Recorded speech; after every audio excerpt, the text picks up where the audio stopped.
Did I sleep through the entire day? I had a dream last night, Ramon. I was in a forest, running away from mushrooms. Toadstools with stubby little toadstool legs chasing me through the trees. They had tiny, sharpened sticks in their hands, and they were yelling at me with their cute mushroom mouths. It was adorable, but I was terrified. What could it mean? Good evening, sir. Tabby, what are you still doing here at this time of night? You were passed out, sir. I wanted to be sure you were all right after your encounter. Oh, thanks, Tabster. I appreciate it. I'm fine, though, really. Were you on the phone to someone? I heard you talking. Oh, no, I was just telling Ramon about my weird dream. I was running away from armed toadstools in a forest, and I think my feet were made of rubber. Do you think it means something? Oh, did you eat any camembert before you went to sleep? You know how cheese affects you. I don't think so. Then it's probably just your subconscious panicking, you know. Oh no, what if the scary mobster cuts me into a million little pieces, Ramon? Oh, thanks. That makes me feel a lot better.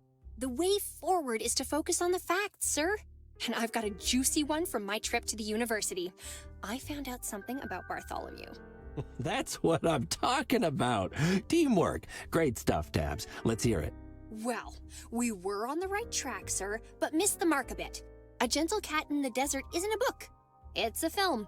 And not only that, Bartholomew was one of the stars. It was meant to be a tentpole production to catapult the Meow Meow Furrington film industry to worldwide acclaim. Wait, since when do we have a local film industry? Yeah, we don't. Not anymore. Gentle Cat was a massive failure, and when other films also failed to do as well as hoped, the entire thing collapsed. Apparently there's a few paw prints in the cement somewhere in the city, and that's all that remains of it. Huh. And Bartholomew was in the movie, you say? That must have been before his mob days. Not necessarily, sir. The papers back then were choked with speculation over where the money for the film came from, and most of them pointed at the mob. It might have been how Bartholomew first got involved with them. Interesting. Yeah, that would add up. Maybe he promised them a nice cut of the profits, and it all went bad, and he had to pay off his debt somehow. Do you have a copy of the article? Just this photo, sir. Oh, wow, the premiere. Gosh, he looks so young. He looks a lot like Edgar. Never mind that, sir. Take a look at who he's with. A co-star, maybe? Can't see the face. It's not her face that caught my eye. What do you mean? But that means, Tabby, how long ago was this? Pretty much 3 decades, sir. Well now, isn't that interesting? Might explain why Edgar was looking into his father's past. Perhaps he was trying to find out her name too? That sounds plausible. I think it's time I pay a visit to Mr. Montague and see what he has to say about it. Are you feeling better after your chat last night? I am now. Who is he anyway? Really, if you think about it, just a big cat with a lot of money. I bet he doesn't even own a declawing machine. I like this city, Tabby. It's where I keep all my stuff. I'm not gonna let those mushrooms scare me out of it. Those mobsters? Mobsters, yep. Totally what I meant. Totally. Thanks for the help, Tabby. Time to wade deeper into this mess.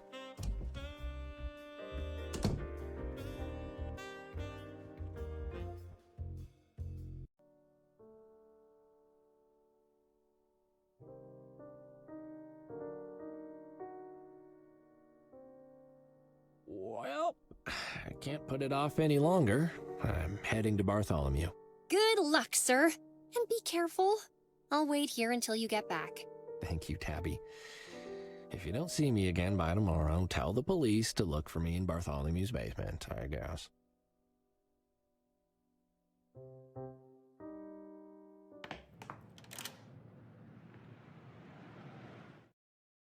Seems word is spread about Edgar.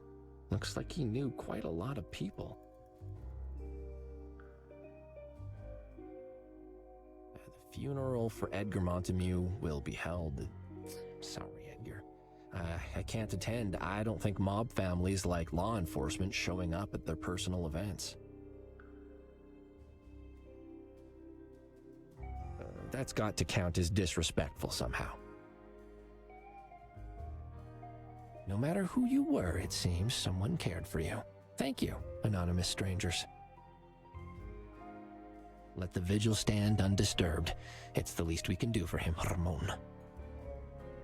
This is not something to be investigated by Kung or anything else. It's just the city remembering.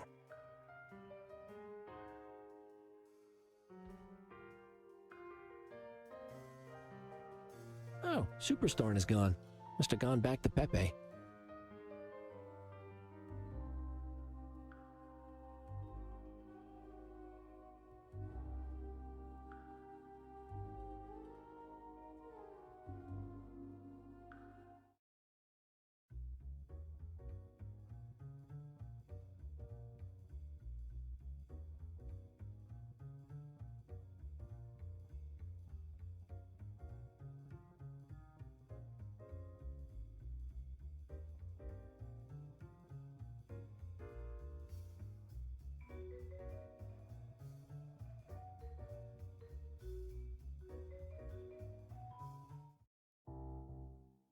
Oh, redecoration. Now? Maybe it relaxes her?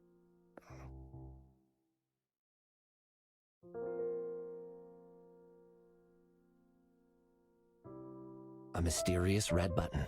The universal symbol for press me without considering the consequences. I once wrote to the mayor suggesting we make all buttons in the city tongue-capable.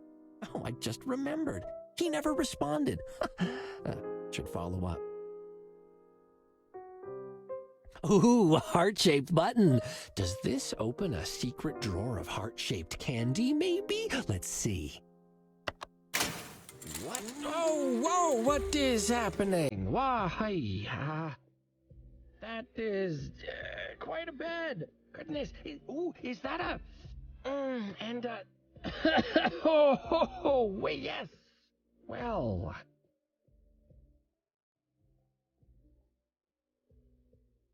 It's a whip. Whip of some kind.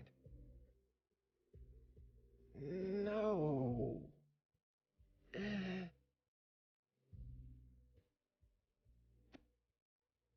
Well, good. I've got that now. Stuffed deep in my briefcase where nobody can see it. To ask questions. Or anything.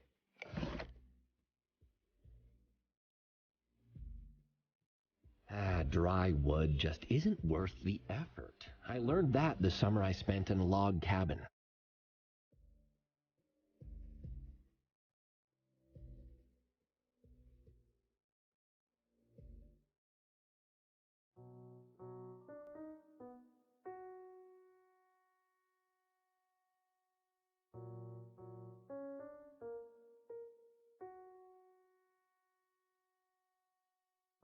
I'm here to see Bartholomew. Tinkle knows. Boss Cat told him to expect Kitty. Is Kitty in trouble? I'm not in trouble. I'm doing my civic duty as the investigator of a criminal case to... Tinkle thinks Kitty should be careful with word criminal.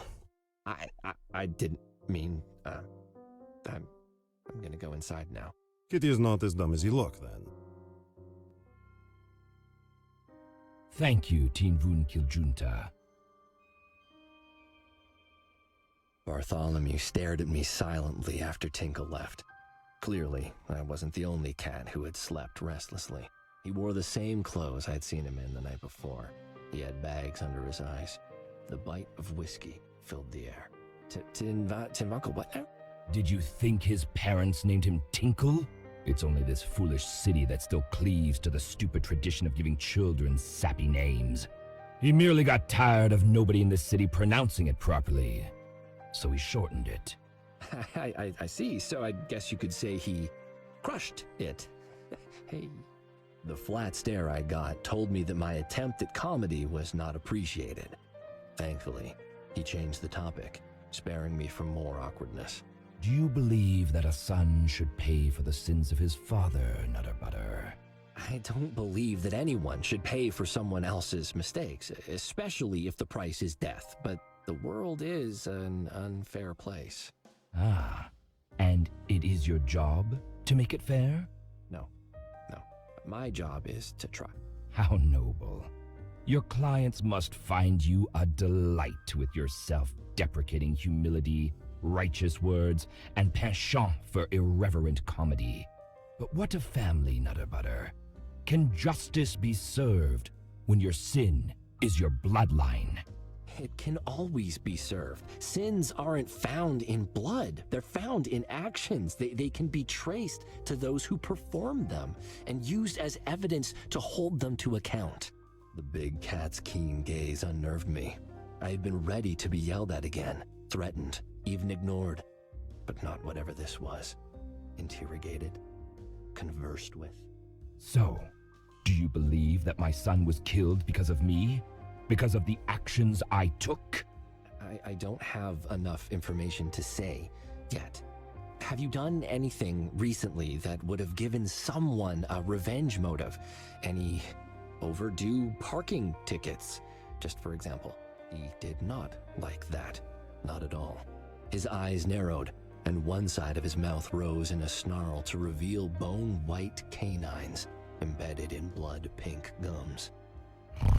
Does this strike you as a time for levity, Nutter Butter? You wield your graceless wit like a dulled blade, probing for what? Information? Weakness? Guilt? Spare me the deflections and tell me, have you considered what I told you last night? He used his words like bludgeons. The bigger, the better. That was fine. I could talk a lot too, and I'd read all the books on my bookshelf. I knew words. I have considered it, Mr. Montague, at length, but you're not the first cat to threaten me, and I have no doubt the last either. So if you think I'm going to roll over the moment someone bigger than me bares his fangs, I need you to understand, all cats are bigger than me. I won't be your lap cat, Mr. Montague. I don't report to you, and I don't work for you. I won't slink to your side the moment you snap your fingers. You don't like my jokes, that's fair. Black humor is far from rare in my line of work, but I can understand it turning your nose at a time like this. But I'm not going to stop being who I am for you. I'm a PI and not a police cat because I value my independence no matter which side of the law I'm dealing with. I told you last night that I would find your son's killer, and I stand by that. I swear it, even on Edgar.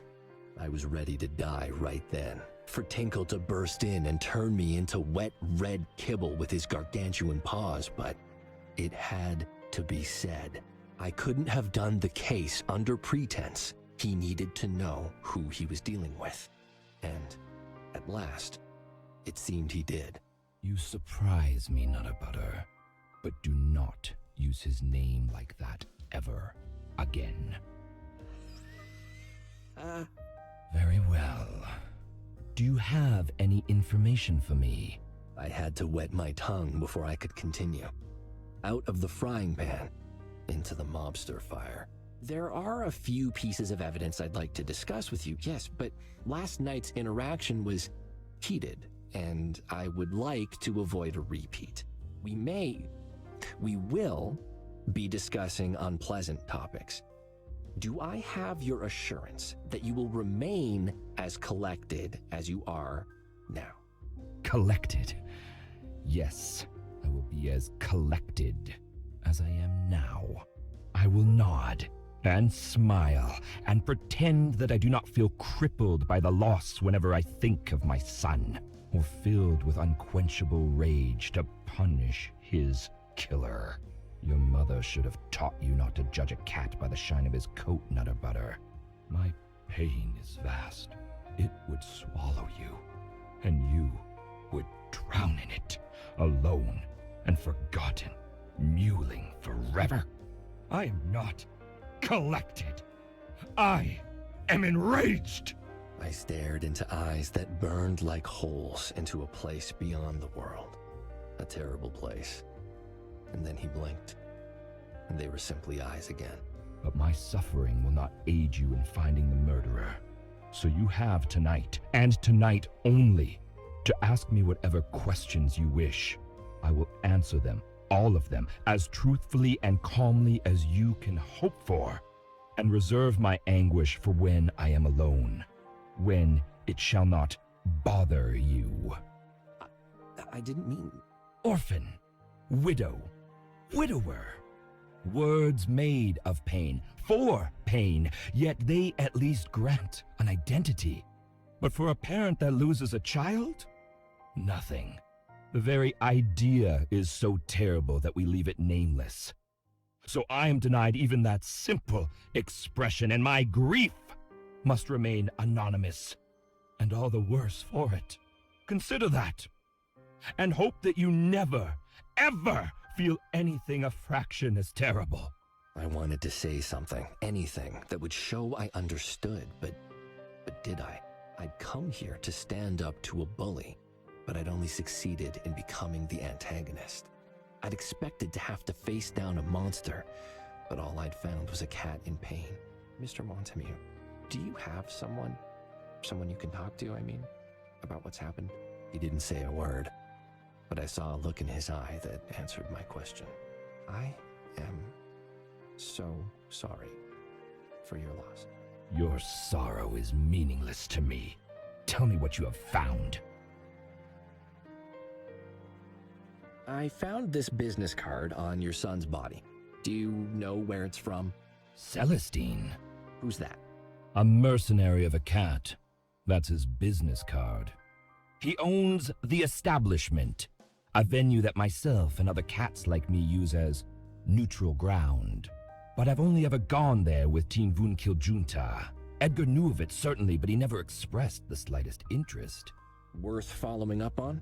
If Edgar was there, that tricky two-color cat would definitely have taken note.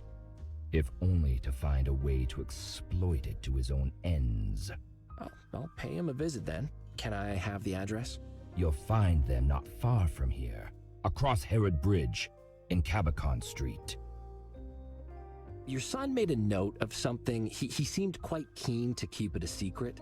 A Gentle Cat in the Desert. A movie title, it would seem. We did some poking around and discovered that you have an interesting history. An actor. I would never have guessed. Am I the first actor you've met, Nuttabutter?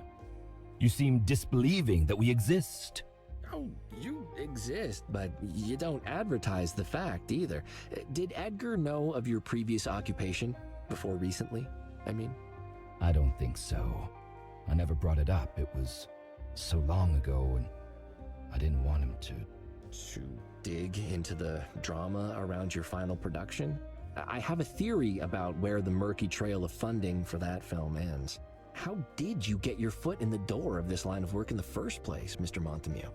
Is it possible some of your investors sought to get some long-delayed recompense? That's not a theory, it's a hypothesis. A very fanciful one. Well, then give me some facts, Mr. Montemute. Your son starts looking into a film you made decades ago and dies. Did he speak to the wrong people? Or something else entirely? I couldn't help but notice a very pregnant cat standing next to you on the red carpet. The dates add up, Mr. Montemute. How is his mother doing? He kept his expression mostly still, but his mouth twitched unhappily at that. I hope the story you're spinning is entertaining you, Nuttabutter, because it is a fiction. Spiderwebs and shadows. You are correct on one count. That is Edgar's mother. Barely. She had other ideas about where she wanted her career to go, and a child did not fit into it. That cursed film was the end of my acting career, and the end of her involvement in our lives. If Edgar was looking into my past, he would have learned nothing beyond what I told him when I felt he was old enough. That he had one parent who loved him, and one who did not. I've heard from your staff that whenever Edgar visited the club, he'd invariably go to your office. Except last night. Why's that? Are you sure you're an investigator, Nuttabutter? I was out of the country. Of course, he didn't bother going to my office. Does he only go there if you're around? Do you socialize outside of work? What did you talk about last? How is any of that relevant? If you're fishing to ask if we'd had a fight, we did not. He was just taking some time to be alone. He had the other keycard for my office elevator. He knew he was free to come and go as he pleased. As for what we discussed last, the loss of his friend, the expansion of the business, goals for the future, mundanities. I found a bag of nip on Edgar's body. Nip? No. You are mistaken. I'm really not, I promise. The packet was in his clenched paw, as if he'd just received it. He apparently met up with someone at the club, and they acted somewhat suspiciously. Listen to me. Edgar did not take nip. I understand Edgar had not been to the club in months. Have you seen him personally in that time? Could he perhaps have picked up some new habits? I've also heard that you do not tolerate drug use by your staff, but does that extend to your family? It's not as simple to fire a son as it is an entertainer, for example. Is that a reference to Platy and her unseemly dependency? Yes, I know of it. She doesn't hide it nearly as well as she seems to think. But as long as what she takes comes in a bottle, served over a pharmacy counter, I don't care. When it starts coming in a bag, smuggled paw to paw in a dirty alleyway, then I take action. All right, but you still can't be certain Edgar wasn't indulging. How close were you two? Could he have been hiding it from you? Do you know any nip addicts, Nutterbutter? It's not something you tuck into a pocket and turn to when you have a free moment. It consumes your life. If Edgar was involved, I would know. And beyond that, he was distraught that a friend of his had died of an overdose. Furious even. He had come to hate nip as much as I do. Your staff have some theories about what happened. I'm sure they do. Tinkle didn't see anything odd, apart from Edgar even being at the club after such a long absence, but he did note that he seemed very upbeat. Did anything happen recently that might have improved his mood? Not that I'm aware of, but we had not spoken in a while. Miss Kitty says she heard Edgar coming back into the club later that evening, along with a cat she recognized the voice of, a big, mean type, she claims. I would not trust anything Platy claims to have seen or heard after 2 a.m. That's her indulgence time.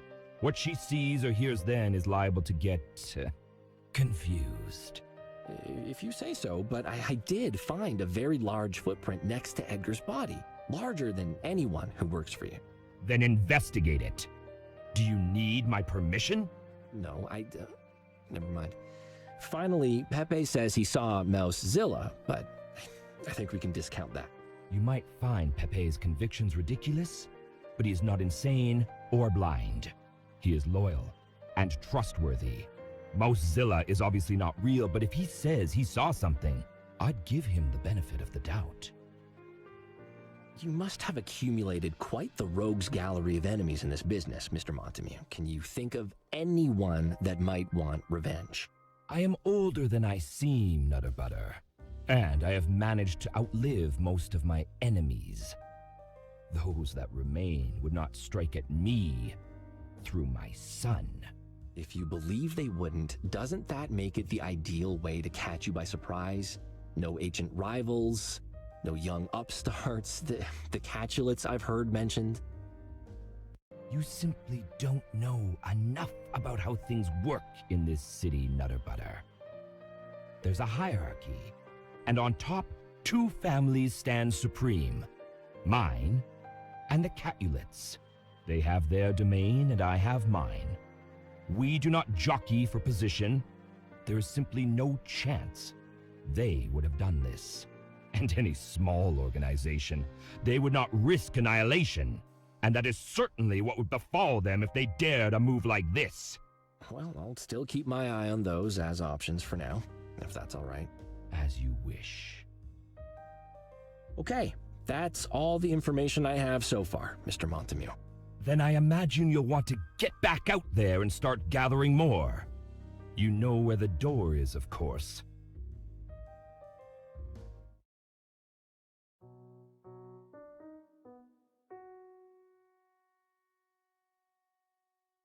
Cuddles?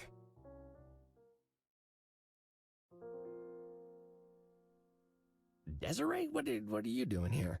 I've not left yet, Cuddles. You've been here the whole day? Desiree, you've had a traumatic experience. You need some rest. I managed to nap a little in my room, thank you, Cuddles. But The attractive cat looked in the direction of Tinkle, guarding the elevator like a sphinx. I wanted to thank you properly for saving me yesterday. Who knows how much longer I'd have been stuck there? Were you speaking with Bartholomew? Have you found evidence against him? You have to involve the police, Cuddles. No, nothing like that. He, invited me over for a chat. You can't trust him, Cuddles! Please, don't believe a single word he says. Abruptly, tears appeared in her eyes. Oh, Cuddles, I'm scared to even think it. Could Bartholomew have... Killed his own son? Why? She stared at me for a moment through shining tears before seeming to come to a decision. There's something you need to know, Cuddles. Edgar and I, the night he died, we talked. What? After my act, he came to my changing room. He was angry, Cuddles, going on about his father, about Gumdrop. He seemed angry at the whole Montemute Empire and scared. Could Bartholomew have given him an ultimatum? Perhaps Edgar wanted out, but his father had other plans. Why didn't you mention this last night? Oh, Cuddles, forgive me, but I didn't trust you yet. You found me in the chest when nobody else did, and I wondered if Bartholomew was trying to trick me. But I spoke to Pepe and to Tinkle, and it's clear you're earnest about solving this. Anything else might you have overlooked mentioning last night, Desiree? Nothing more. I swear. I can't help but feel that this is partly my fault. Perhaps if I'd tried to convince Edgar to cut ties or offered more support. I'm sure there's nothing more you could have done, Desiree. It's so kind of you to say, Cuddles. And I feel so much better after speaking to you. If you need any help putting that horrible criminal away for what he did, just ask. Thanks. I shall.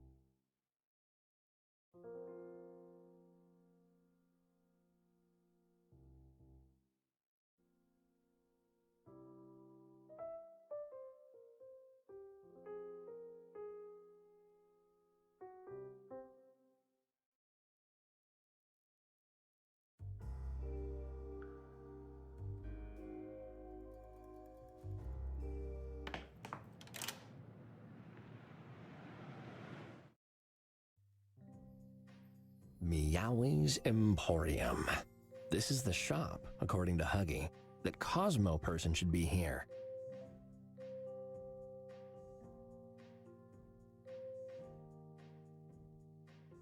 Whoa, there's so much neat stuff for sale here.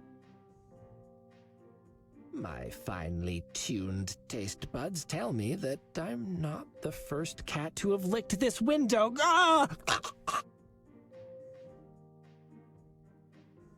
Can't smash the window.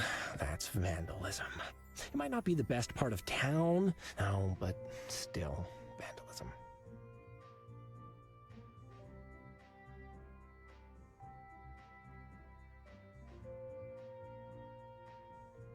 Oh, a poster for the amusement park just outside the city. Lappy and Geronimo's Ultra Fun Play Park.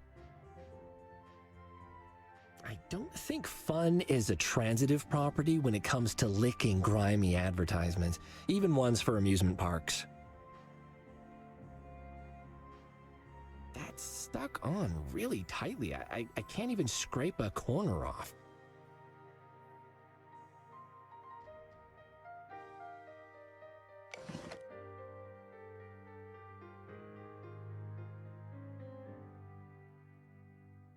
It'd take days to scrape this poster off with the tip of this hook.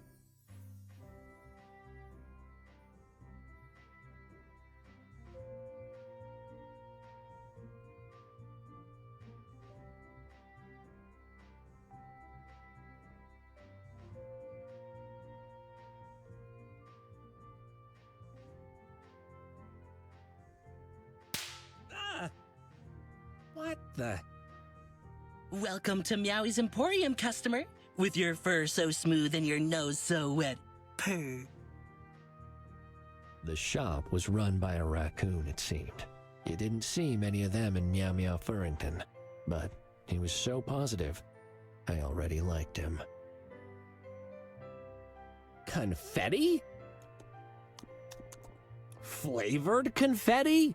Yes, Meowies has spared no expense for our promotion. Purr.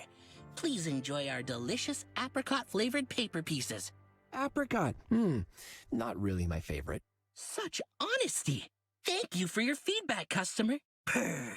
This will help make our next confetti gun 100 times better. Oh, do watermelon flavor next time. I love watermelon. Watermelon?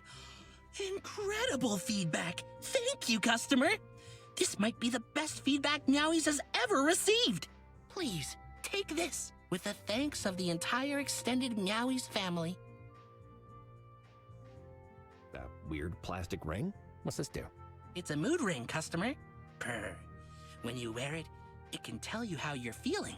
For example, if I put it on, it would say that I feel honored by your patronage. Studies have shown that making customers self-conscious about their emotions makes them buy more things to feel better about themselves. Well, isn't that neat?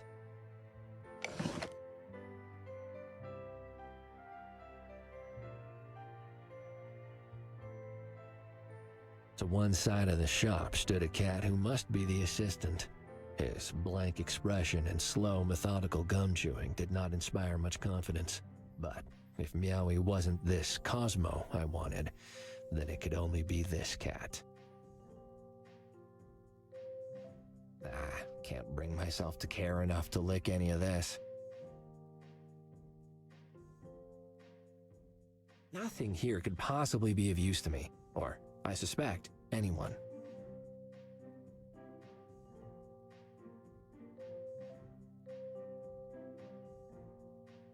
I haven't seen a raccoon in Meow Meow Furrington in ages. Me neither, customer. Purr. But you are one? I? Meowie? A raccoon?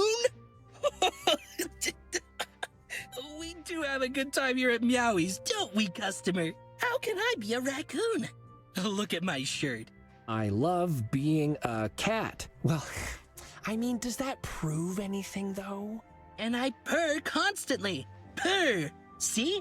I just did it. Plus, I'm called Meowie, a common and popular cat name, given to me by my parents, Mr. and Mrs. Real Cat.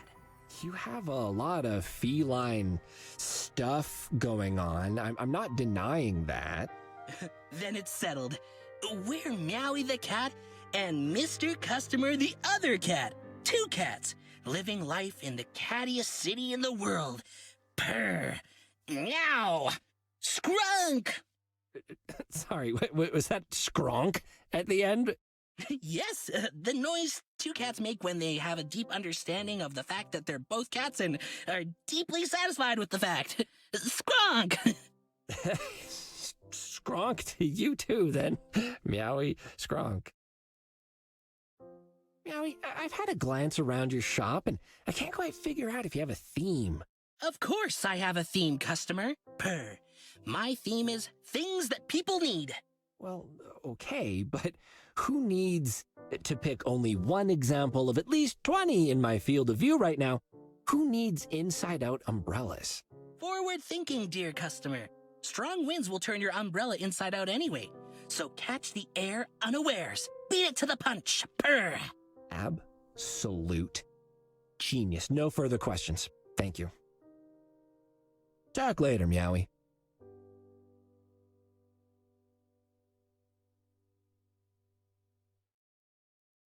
I can smell it from here. It's got everything. Oh, whiskers. Now my mouth is watering. That's for competition winners, Cuddles. Time to be a winner. Talk later, Meowie. Cosmo? That's my name. Hi, I'm Cuddles. Nice to meet you. Someone told me you could help me. Inside-out umbrellas are to the left, and the exchange bin is to the right. Oh, no. I mean, I love the shop, and I will definitely look around more, but for now, I just have some questions about seeds. Seeds, like, from plants? Like, I don't know, seeds guy. Do I look like a freaking planologist? Could you just take a look anyway? If you really want, guy, but I told you, I don't know anything.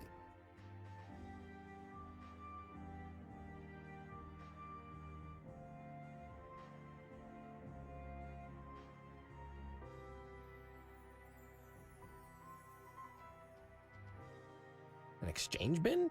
Exchange what? Confuse your friends, flummox your colleagues, change their minds about anything. I must abide by the unbreakable laws of exchange. I wonder if licking this would transfer hypnotism powers to my tongue. A magic tongue, that would be amazing.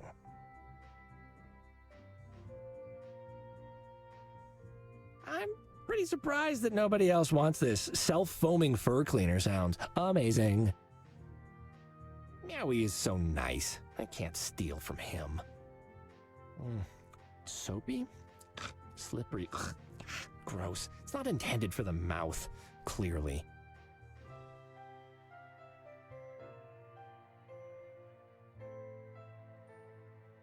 Road signs, posters, and banners of official MMF locations and events. Is it legal to take these? Where would I put all of them? Plus, I don't think Meowie got them all through entirely legal means. It's too far away to lick. That tickles! But licking is how cats like us exchange information about our surroundings, isn't it? Is it? I mean, yes, sure, yes. Then lick away, customer! Purr! You made licking weird now, Meowie. Why'd you do that?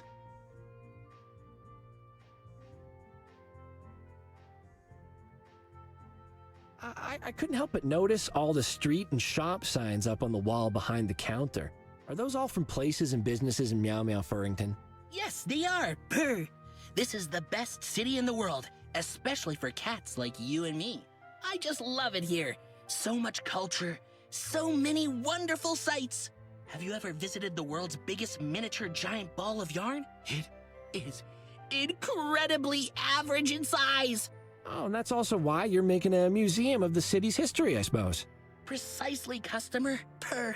I want generations of cats to be able to come to Meowie's Emporium Museum and learn about our past. I shall be the first curator of what I'm certain shall become a local institution. I can absolutely see cats coming here to gawk. Meowie, the exchange bin over there, is that related to your promotion? It is not, customer. It is for the world-famous Meowie's Emporium Historical Artifact Exchange Program, which has been running uninterrupted for over 5 months. Oh, so it's had good success. None whatsoever, customer, purr, which only makes its grand purposes even more necessary. Meow Meow Furrington has a rich and fascinating history. You, as a customer of rare insight, no doubt remember all the great moments from our past that we learned about in cat school. Yes, just, remind me. The Jam Wars, King Leopold the Lion Killer's coronation, the opening of the 100th Porky Pete's. This city has seen it all over the centuries, purr. But time is like a haircut. You always need more? Or everyone can see if you've gone through a bad one. The best ones are from a place halfway across the city that isn't open on weekends, even though you called and they said they were open on weekends, but you got there and they were closed, so you had to drive all the way home again, right?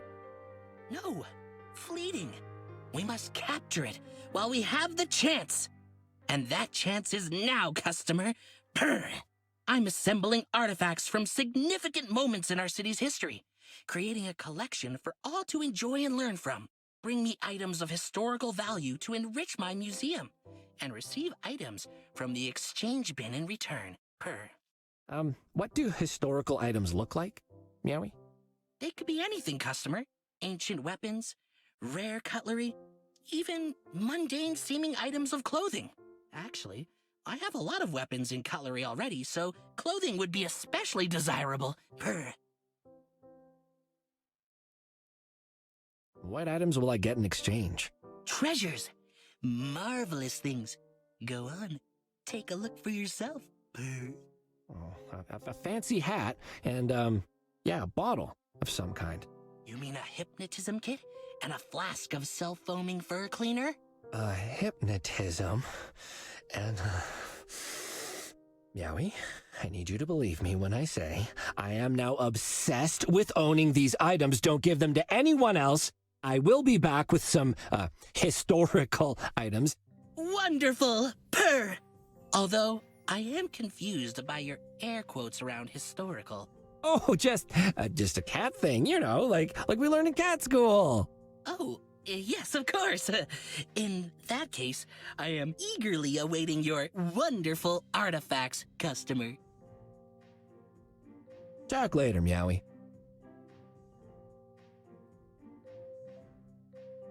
There's milk tart, puffin wings, and broccoli. Wait, broccoli? That's... Who puts broccoli in a gift basket?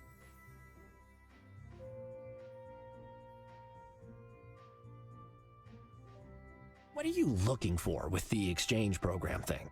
Items of historical value, Talk later, Meowie.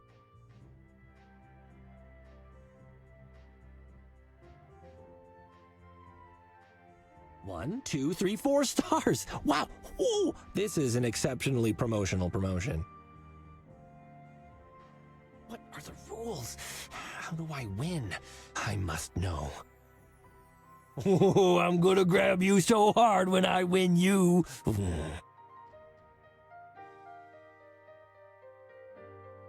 What items are on promotion, Meowie?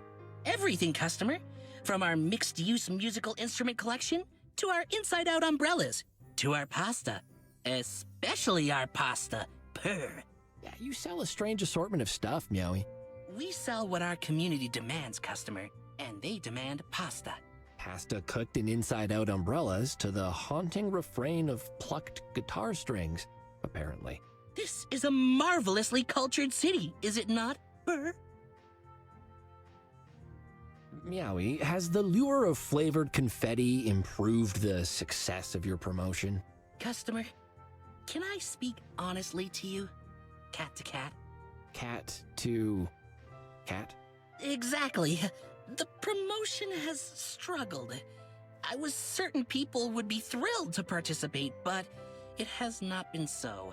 Then, inspiration struck. Run a promotion for the promotion. A delicious double wrapping of promotional goodness that is sure to get cats flocking back to Meowies. Well, maybe.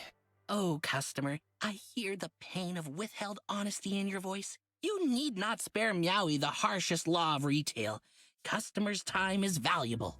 Customers need to know that they should visit Meowie's Emporium instead of, say, Keith's kooky kiosk.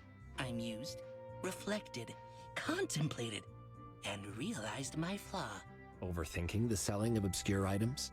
No, I was trying to tell customers why they should give me their patronage when I should be showing them a dramatic presentation to convey everything that buying from Meowies represents. And to sweeten the pot, a promotional award for the promotion of our promotion. A special mystery item for the lucky one who aids me. Purr. Mystery item, you say? Could it be the huge food basket underneath the promotional promotion sign? I asked my assistant Cosmo to obscure the mystery item, but it appears he simply added more cellophane. A lot more. It's wrapped so tightly, and it's such a thick layer. Whoever wins it might have to spend hours clawing it open. Maybe even days. Meowie, tell me what I need to do to get that prize. Oh, customer, thank you for offering. Brr. Here is the promotional material I've written. Just get as many cats as possible to hear it.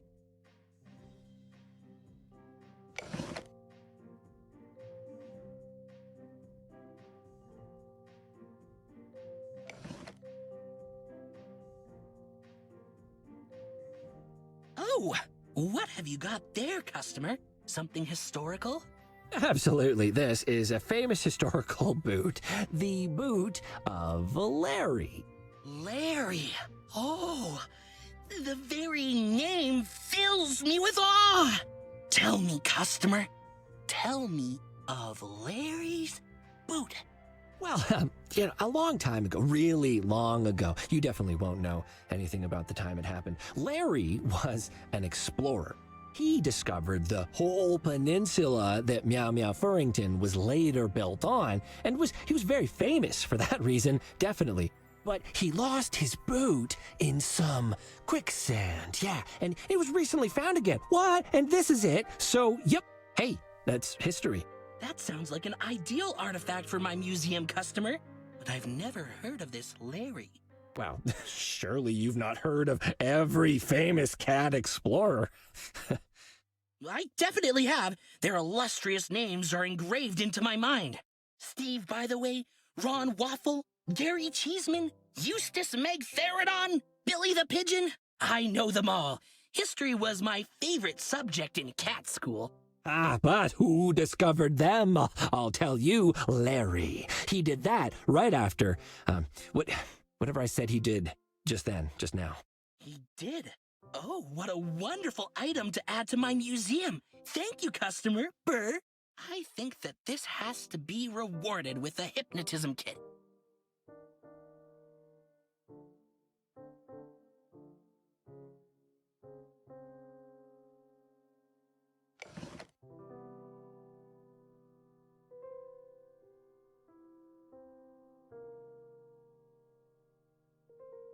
So, you'll look at the seeds?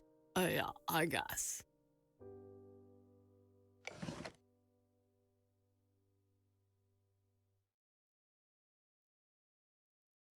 No, never seen him.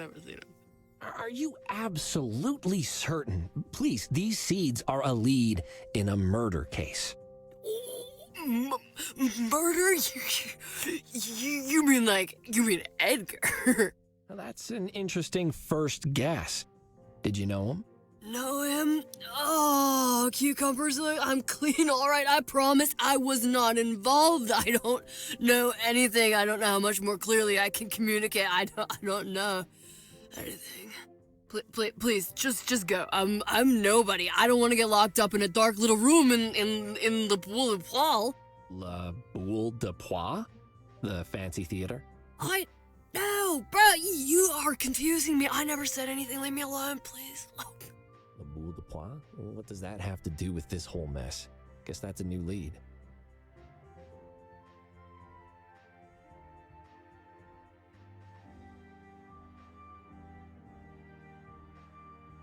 Go away.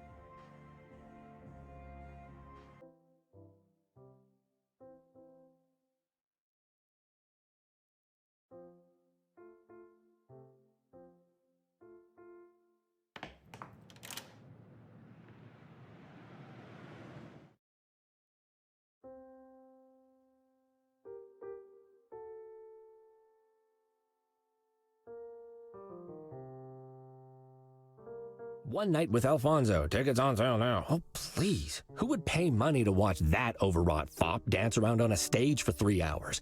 I'd pay for not that. Yeah, should put that on the billing, Alfonso.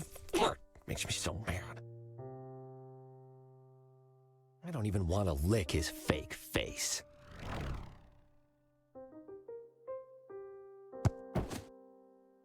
I carry enough disdain for him without adding the poster to the pile.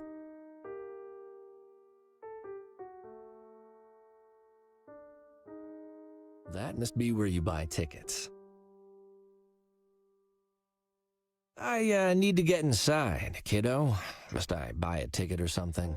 No, I mean, yes, mister, you can buy tickets, but you can't go inside tonight. It's rehearsal night. The gatekeeper that now barred my entry was a gangly, awkward young cat, gawking at me through the glass of the sales window like I was a zoo exhibit. Eyeballs like shocked oysters blinked rapidly behind moony glasses, and a huge purple pimple on the end of his nose blazed like a small sun. Teenagers.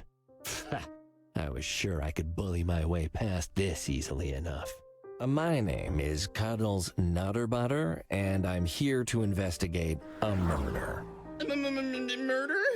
Yes, that's right. So, rehearsal night or not, I need you to let me in and...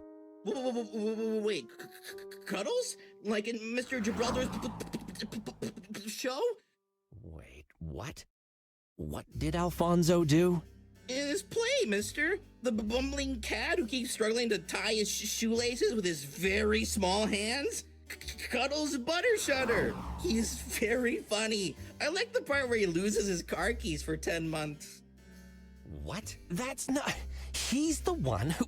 I don't believe him. Oh, Alfonso, that's slander. You know, I'll take him to the ethics board, and I'll go to his stupid play and watch it and then send a really scathing review to the newspaper. 0 out of 5 stars. No, out of 8.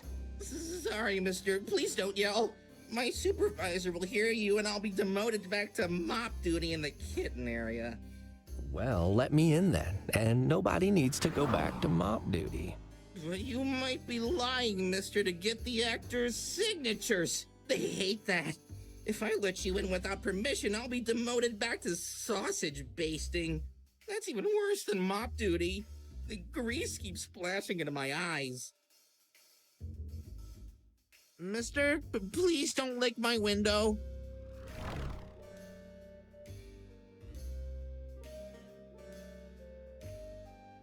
I have never heard of this cat. So much for that career. I'm not interested in that star. It'll taste like shoes and feet. Pass.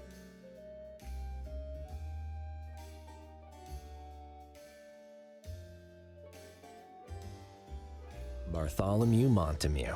Well, how about that? With his paw prints above it. His hands are somewhat bigger than mine, it seems. Oh, people walk all over that every day.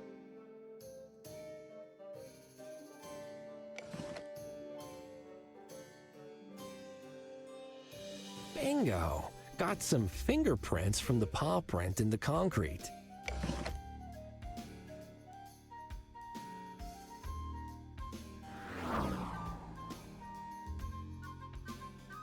They got a star and...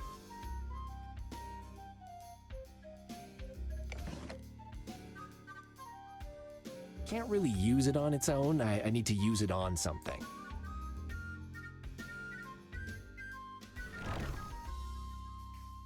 Okay, see this badge?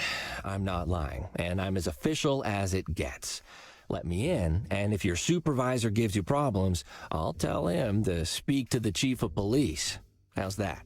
Okay, mister. Sorry, mister. You can go in.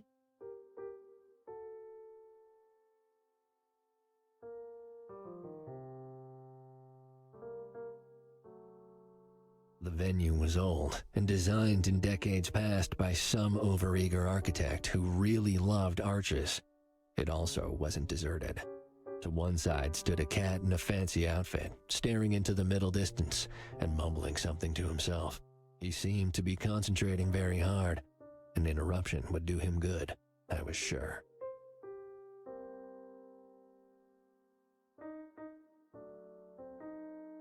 Suburban bliss. When a family of long-hair cats moves in next door to some tabbies, hilarity and hijinks can't be far away.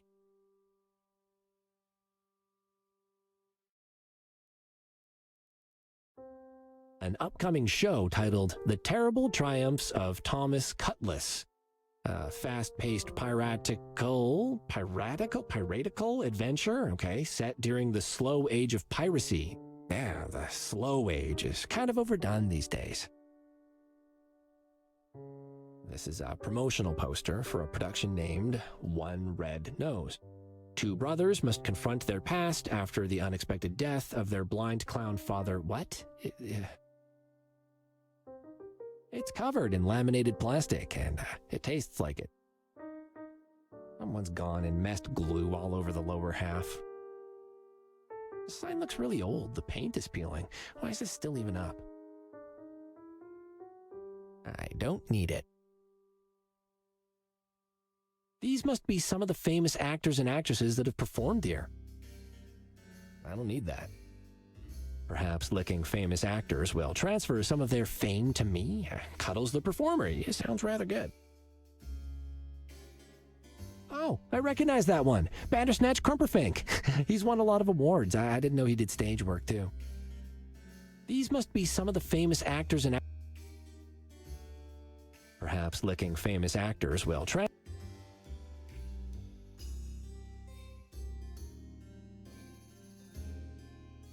The booking and information counter for the theater, I'd imagine. Nobody's working here tonight. Nobody here means nobody can stop me. Oh, no. Oh, what is that? What have they done to you, counter? Oh.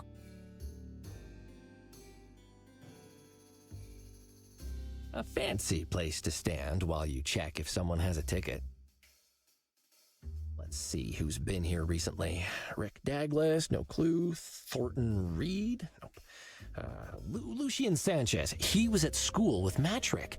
The two of them were buddies, weren't they? Licking a book of reservations when it's not even the annual reservation book licking competition. So indulgent. That is the fanciest cat I've ever seen. I do not fear the green beast.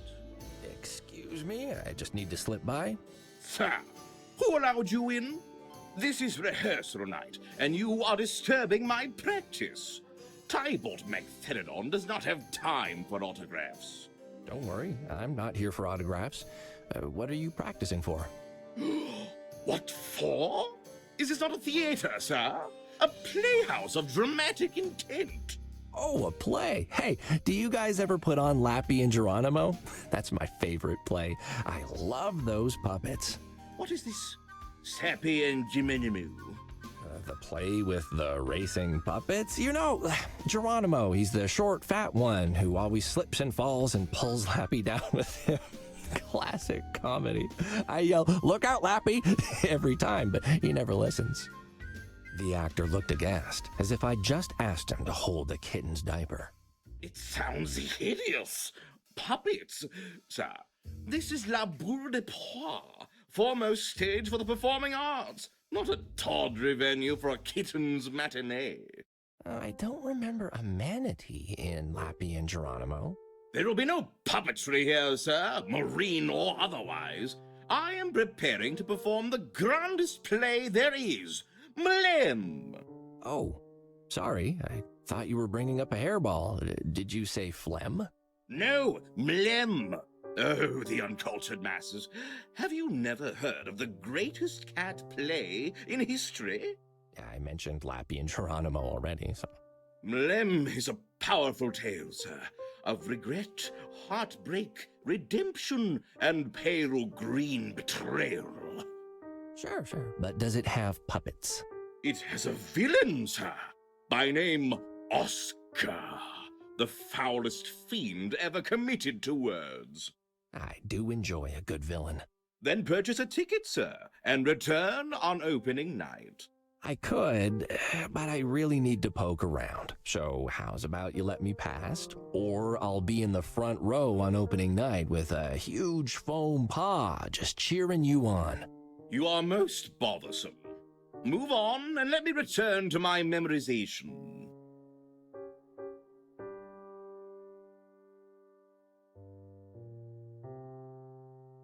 A sheet covering something mysterious and probably thrilling.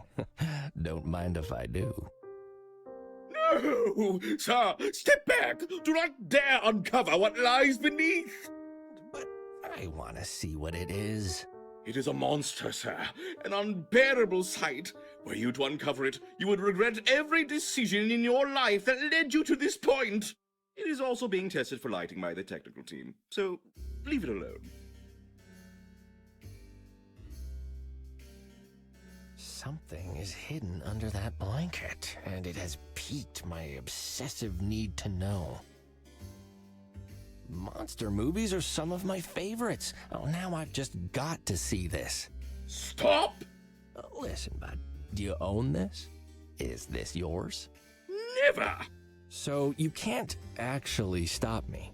I suppose. But the hideous sight! Exactly. I can't wait to see it. I'm pulling this off. No, I cannot bear to lay eyes upon it. I must depart. How bad can it be, the big baby?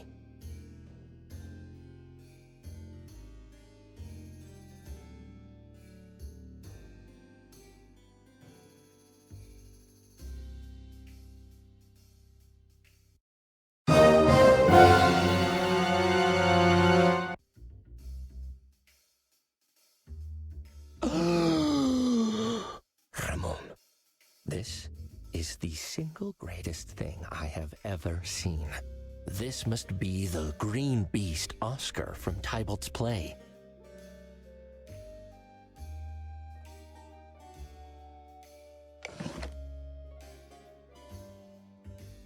You don't mind if I lick you, hey, Oscar? Buddy, I bet you... Nope. Nope, didn't like it.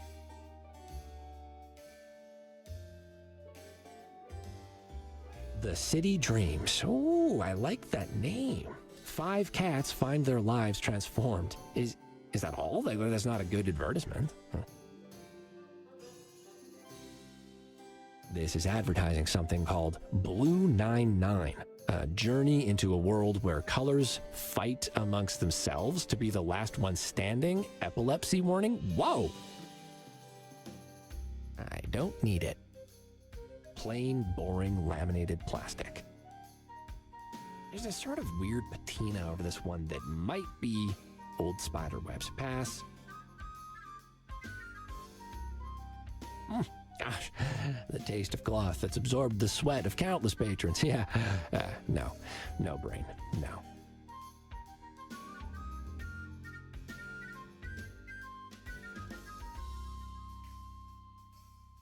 Oh, huh. Just a storage room, I guess. So quick to judge, Chaton. A beautiful cat materialized from the darkness at the edges of the room, stepping daintily into the light. She held her head high, proud. Her big eyes glittered like they were filled with diamonds. Her voice was warm, melodic. Perhaps they are very comfortable, and such a variety of colors and fabrics. Even a cat like you could look beautiful every day of the week. Oh, sorry, I didn't know anyone was here. Do you make an habit of walking into unfamiliar places, Chaton? My work takes me into new places like this all the time, Ms. Scarlet. You are in the acting trade as well, then. Bienvenue. As she drew closer, I saw that her eyes didn't glitter solely of their own accord. Tears glistened at their corners. Welcome to my theater.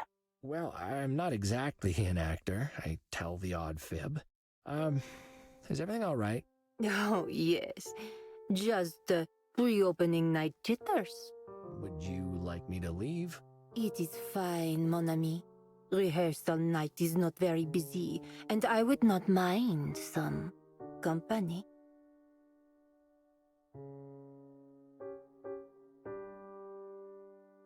So you're the owner here. What does that entail? What does it not? Choosing the productions, massaging egos, promoting performances. Why, I hardly have time for anything else, Chaton. Egos? You mean Tybalt? Yeah, I met him. He seems like a lot of work. Such is the price we pay for talent. I guess Alfonso had to pay you for the privilege of putting on his show, huh? Alfonso? The rotund performer. His shows are very popular. This is his third one. What? I don't... The cats in this city clearly have no taste. If you're looking to spice things up, you should definitely do a performance of Lappy and Geronimo. Tybalt didn't seem to care about it, but I can tell that you're a cat of finer tastes. Lappy and... You mean the puppets, Chaton? Yeah, you've got lots of space here. You could do the first live-action production. Forget Alfonso's show. He's a hack anyway. I've seen Lappy and Geronimo like 40 times. I can consult for you, help get all the little details right to win over the hardcore fans, like Lappy's jackal tattoo and Geronimo's extra head. Did you know they didn't have those in the television show? How crazy is that? They dumbed it down so much. Crazy is the right word. Give me a call anytime. I'm always available for Lapron help. That's what us real fans call ourselves. We're Laprons. Cool, right? I will certainly remember you the next time I see the puppets. Oh, has Flaccid Levitating Pumpkin ever performed here? Once, yes, but never again. No, not very popular. Too popular. The fans, they bring pumpkins and toss them at the stage. And Monsieur Grimstunk, the singer, he calls me cool lady. Oh, no? La boule de poil shall stick to drama, chaton. Are you aware that there's a giant pickle on the stage outside? A pickle suit, chaton. Although it smells of pickles more than I'm comfortable with, but that is budget cut for you. You really need that for your play? Naturellement, Oscar is integral to Mlem. And this one, such talent. Have you seen his eyes? How they wibble about if you poke him? The audience will be enraptured, unable to look away as he sways to and fro upon the stage. You know, I have noticed the eyes. They are really hypnotic. Perhaps you're onto something. I'll be on my way. Fair travels, chaton.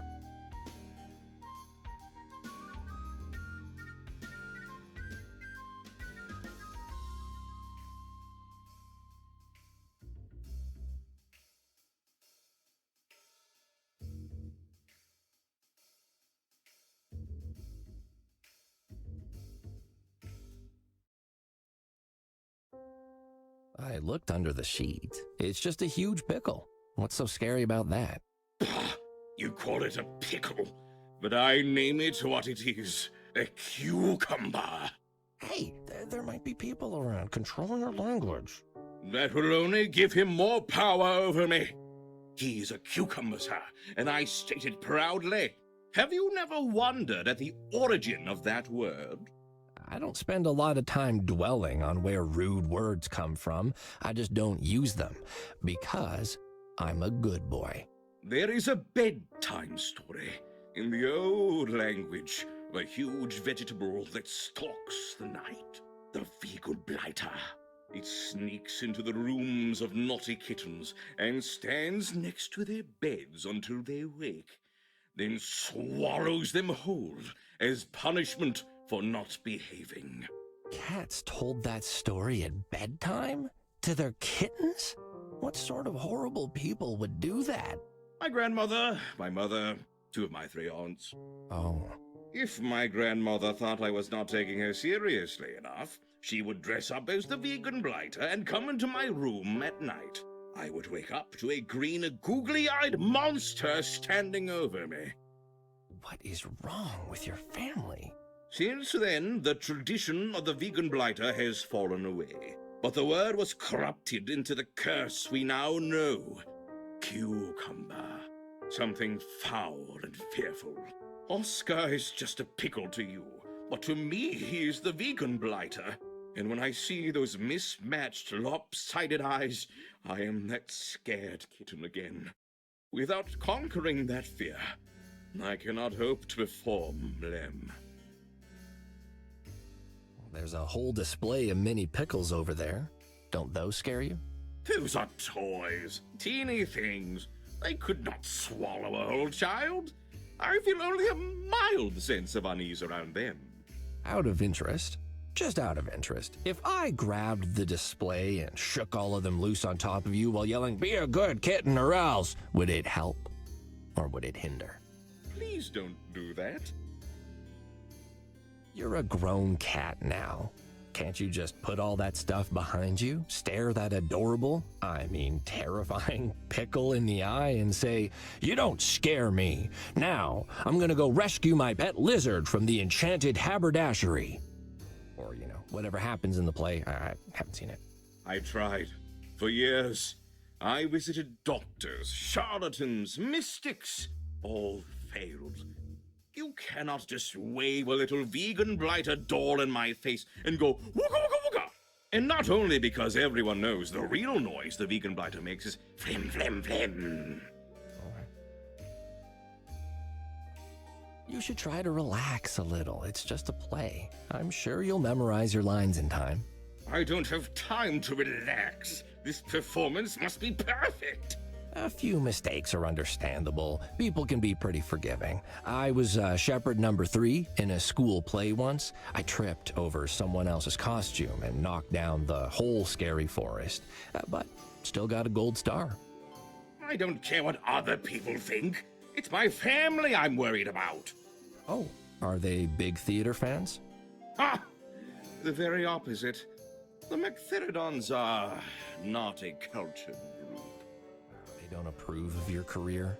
They do not, and I do not approve of them. If this performance doesn't go well, they'll be sure to find out, and then I'll have to endure more sermons about why I should have just gone into the family business. Oh, and what's that, if I may ask? Being very rich and very abnormal. Abnormal, like funny haircuts? Or what? The cat gave a huge resigned sigh, looking up at the ceiling as if hoping a lightning bolt might fall through it and incinerate him. Abnormal as in a perpetual embarrassment to me. My father, for example, he goes for walks in the city parks. Oh, that old chestnut. He dresses up as a gardener and walks around, cutting the tops off of flowers and people's hats with equal abandon. If he's spotted, he giggles and runs away, yelling, "Climble, clamble, I'm on a ramble!"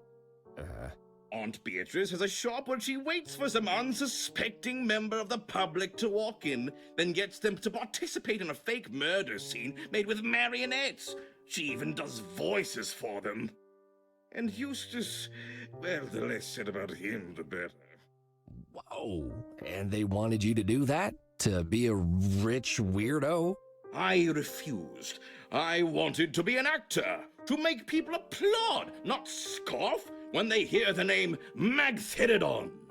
Well, you're standing here, aren't you? I'd say that you succeeded. I will have succeeded when I speak the final words of Mlem on this very stage. You're a grown cat now. Can't... I tried. For years.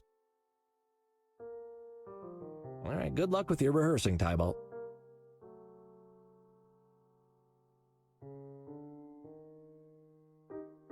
They have food for sale even on rehearsal nights?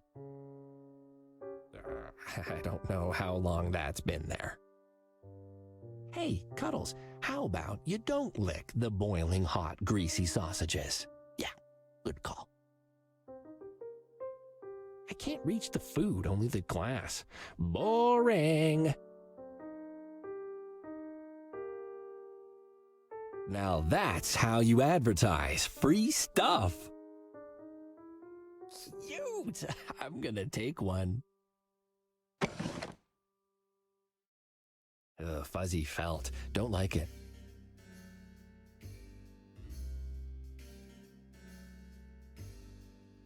Well, that's a disconcerting poster. I guess this play is a thriller.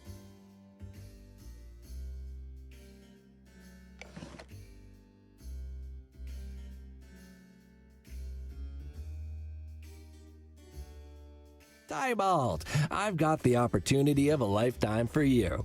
How would you like to become the face of a very up-and-coming local outlet by performing a short one-act play? Some material to test my mettle before the grand performance. I'm intrigued. Let me see. Captain Savings and his sidekick Discount Boy are summoned to the scene of a murder. The victim, high poster prices. The killer, Meowie's Emporium. This is not material. This is low-effort dreck. Where is the drama, the intensity, the denouement? Well, the prices were very high. I wouldn't degrade my art by performing this inside a dumpster, let alone on stage. Not that it matters. That cucumber is still outside. So, if the material was better and Tybalt wasn't afraid of Oscar anymore...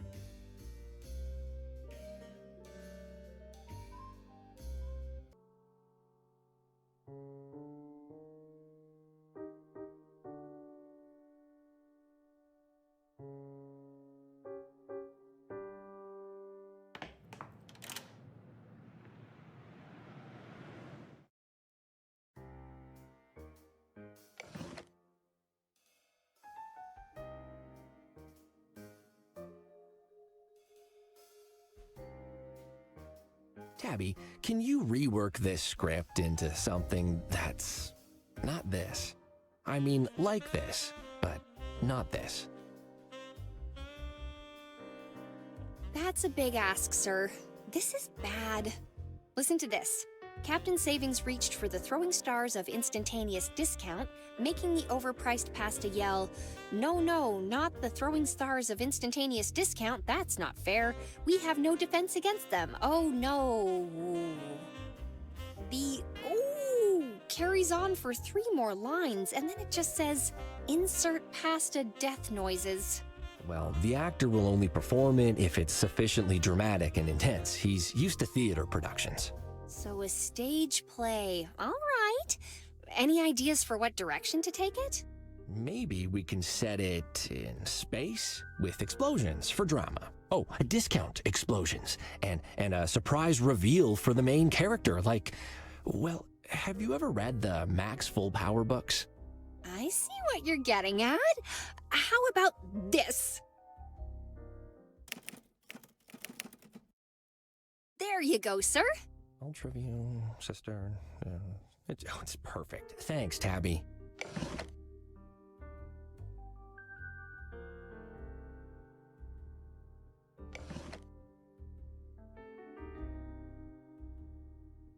The Tabmeister's transformative script of Meowie's questionable promotional material.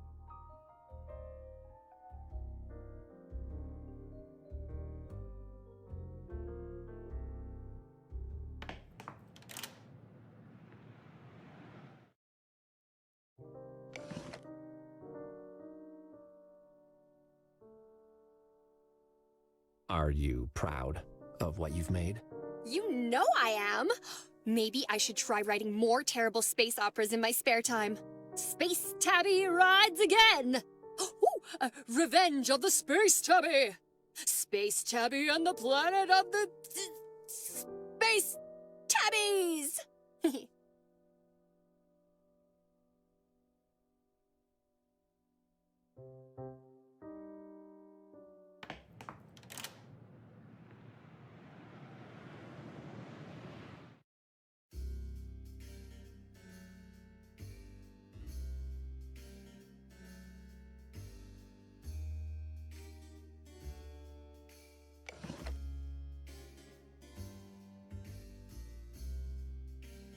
Tybalt, hey, I think you'll find this script much more to your liking. Let's see. Personal sacrifice, dramatic third act reveal. Yes, this is what I mean. This is art. I am eager to perform this, but not while the vegan blighter remains.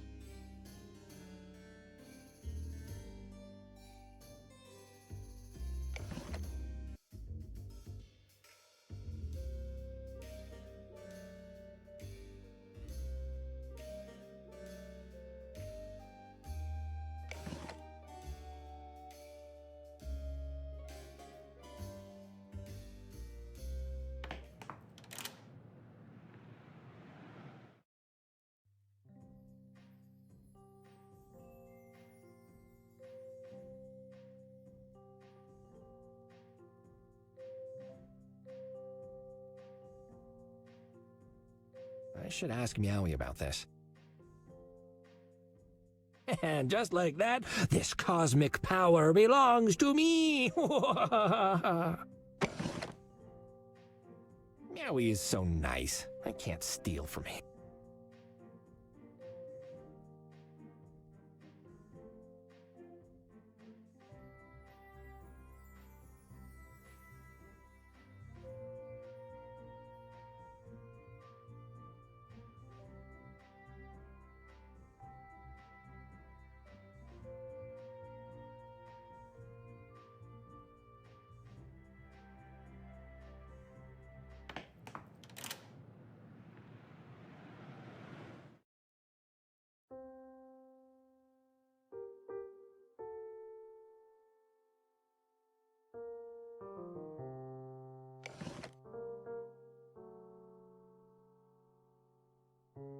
Can I try to hypnotize you? I think I can cure you of your fear.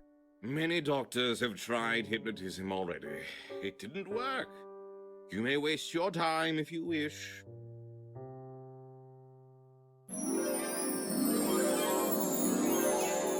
Look into my eyes, Tybalt. Ooh. I've told you, this just doesn't work on...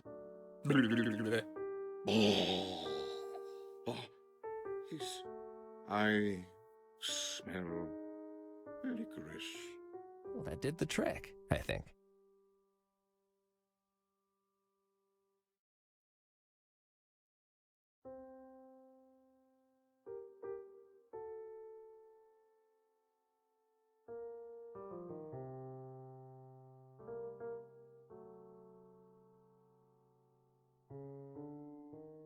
So, what's your job here? I like to imagine you're an usher. Hello, I'm your usher. Let me show you to your seat. It's just over. Oh no, I don't have any hands to point with. No, come back. I can roll around on the floor to point you in the vaguely correct direction. You'd be a terrible usher, and I love it. You know, I don't think I've ever seen eyes quite like yours, Oscar. There's something about them, you know? Something mysterious. They're like deep, googly pools luring me inward, speaking to me. Oscar! No, I can't hijack an ice cream van. Why would you even want... No. Of course you're the prettiest pickle I know, but where would I even find a collection of antique swords with no identifying marks?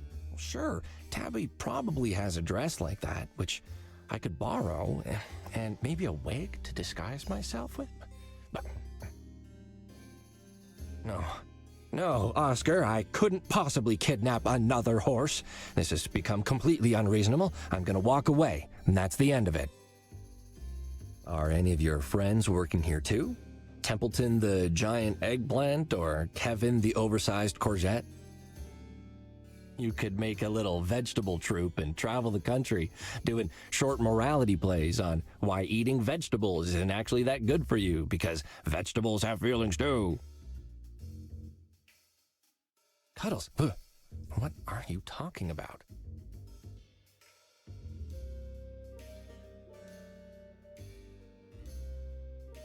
Hello? If anyone cares, I'm just gonna borrow this for medical reasons. I'll bring it back, I promise. Oh, why does this smell like a pickle? Oh.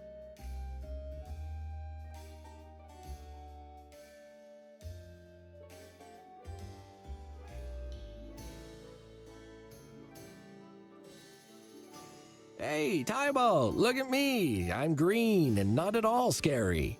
Oh, definitely getting there. He's scared now, but I need to push him even more. Hey, Tybalt, look at me. I'm green and not at all scary. Oh, definitely getting there. He's scared now, but I need to push him even more.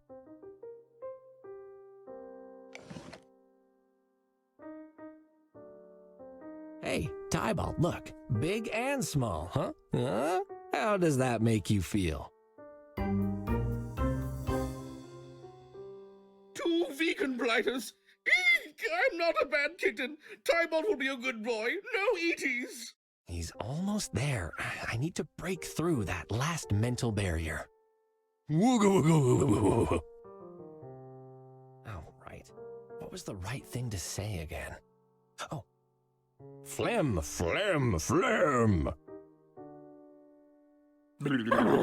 What? Cuddles? What happened? Why are you dressed as Oscar? Doesn't this suit frighten you, the vegan what's-it thing? Why? No. Ha! You have no power over me, vegan blighter. Why was I ever afraid of you and your tiny plush minions? Oscar suit, you have fulfilled your sacred duty. Tybalt is cured, and now I need to get out of you because it's actually a lot scratchier in here than I expected.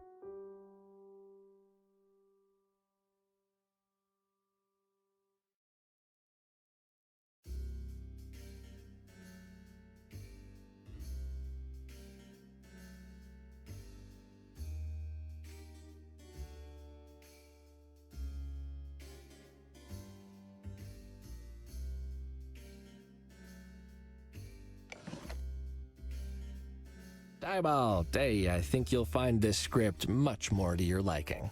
Let's see. Personal sacrifice, dramatic third act reveal. Yes, this is what I mean. This is art. I shall perform it immediately.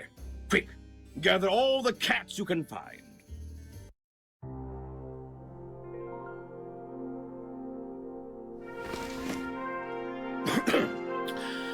Friends, Farringtons, cats of rare taste. Tonight you bear witness to a tale of drama, of anguish, and of triumph. Sponsored by Meowie's Emporium, written by Meowie, additional music by Kenneth. Journey with me into deep space and experience the Price Wars.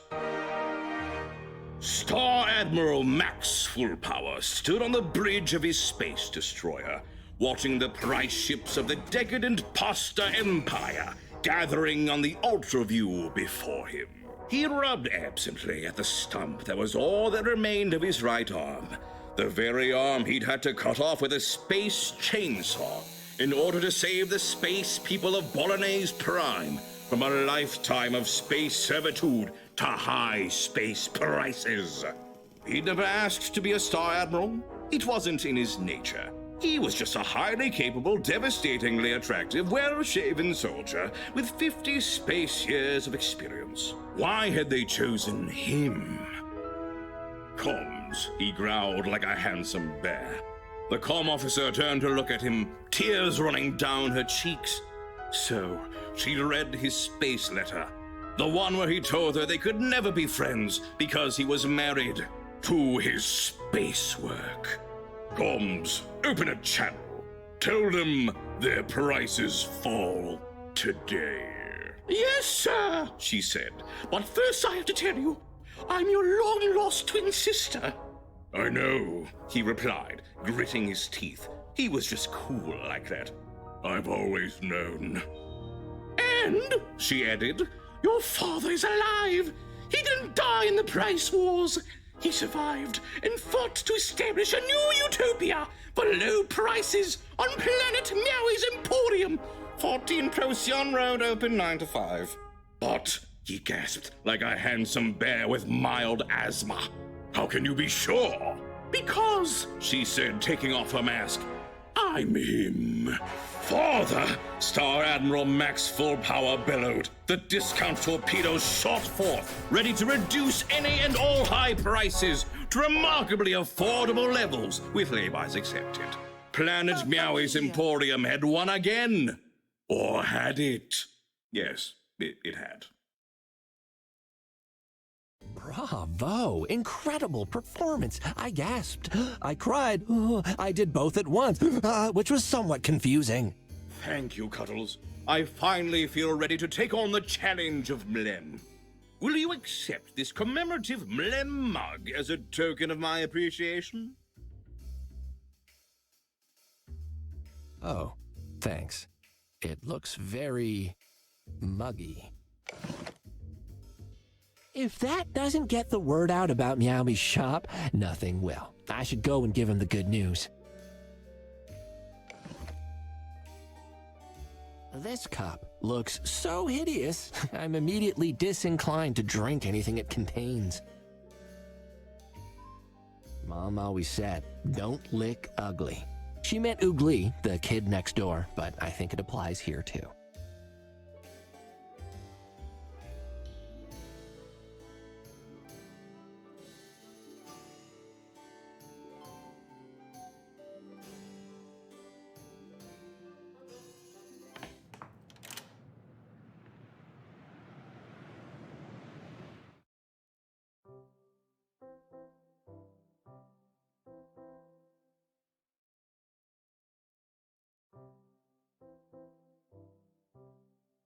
Where did all your customers go?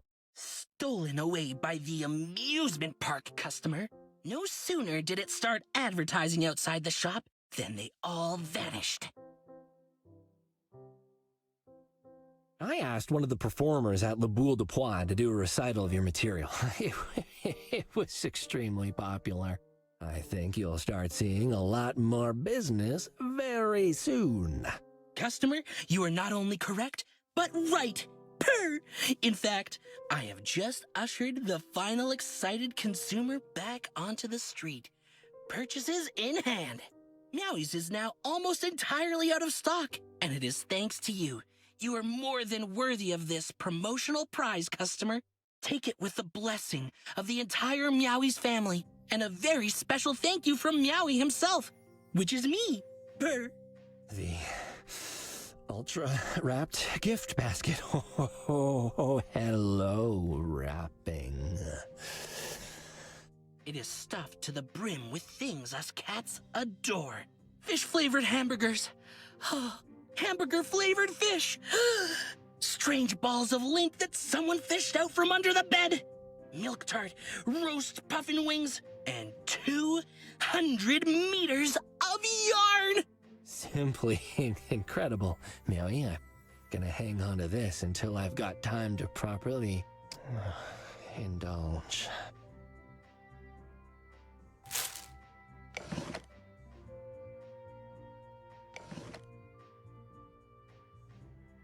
The food is covered with wrapping that is begging for some claws to tear it open. Oh, cellophane, you're so smooth.